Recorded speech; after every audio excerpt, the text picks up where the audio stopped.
Hi, my name is Glenda, and this week's soap making video is about making a soap inspired in a favorite TV show.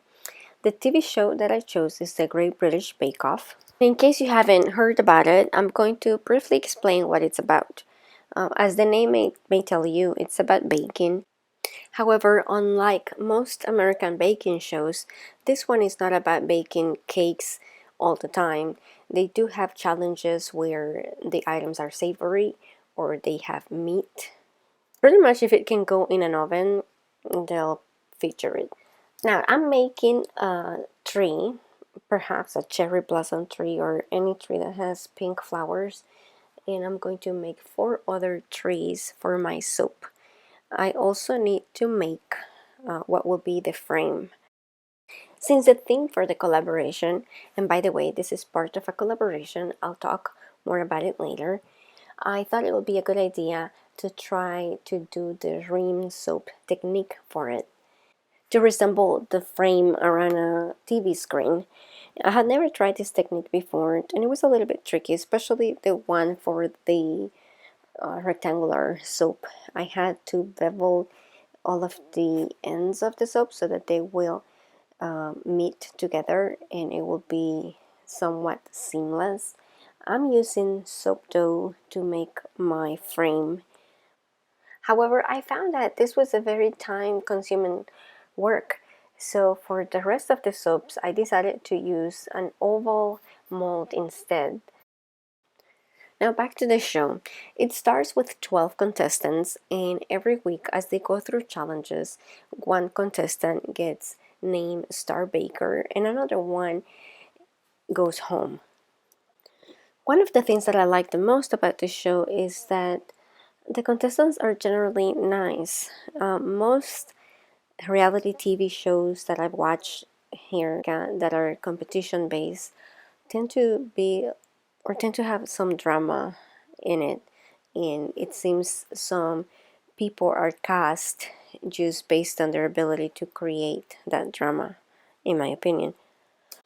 And when I started watching this show, it just seemed that everybody was nice and polite to each other, and the contestants didn't talk about the other contestants. Mostly when they were interviewed, they just talked about what they had done or their own work. Perhaps one of the things that contributes to this is that there is not a monetary incentive for the show. They don't win a set amount of money for winning the show. They pretty much just get a plaque or some kind of trophy.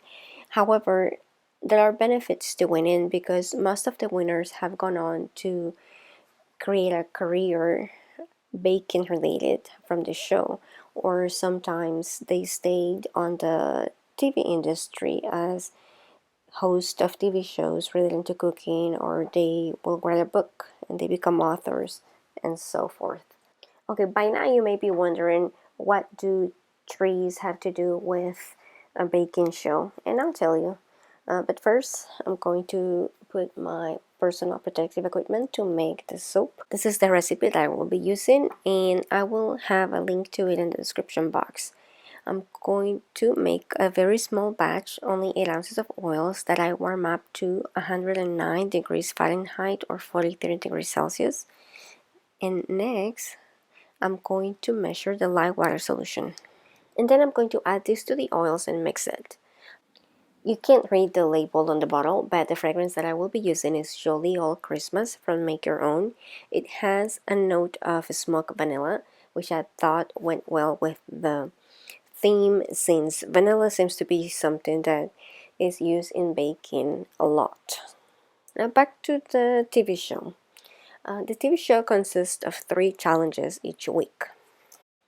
And the third challenge is called the Showstopper. And this is the one from season 5, episode 1 that inspired this soap. Showstopper challenge. Today, Prue and Paul would love you to make an illusion cake. A cake designed to trick the eye into thinking it's anything but a cake. So my goal is to make a soap that doesn't look like a soap. Instead, that it looks like a bonsai tree. Remember when I showed you the recipe, I had made a note that it accelerated? Yeah, my handwriting is not very good there. But look at that. It was only at 2 minutes later and my soap has gone into the texture of pudding. This worries me is because I don't want to have air pockets. So I smack it against the counter several times so that the soap will be distributed, and I also use this tiny spatula to press it on and make sure that it filled the mold and there weren't any empty cavities. And I'm forgetting the rectangular one. I realized here that I didn't have enough soap mix. So I added the trees anyway, because if I didn't add them now, I don't think I could have inserted them later. I decided that I will make another smaller batch of soap to fill in the rest, because at this point I still need to add the pebbles on top.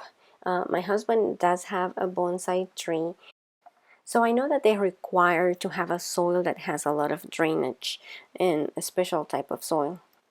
Now let me tell you a little bit about the collaboration.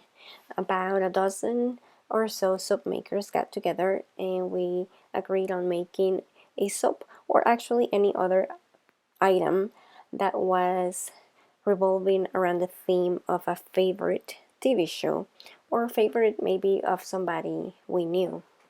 It could have been inspired by the TV show as a whole, or just by one specific episode or a character in it. If you search for the TV show soap hashtag, you should be able to find all of the videos.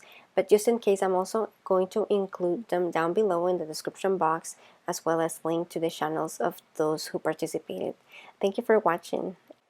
Make sure to visit the channels of the other participants to check out what they made. And I'm also going to leave you with some shots of the cakes that they made in that challenge at the Great British Bake Off.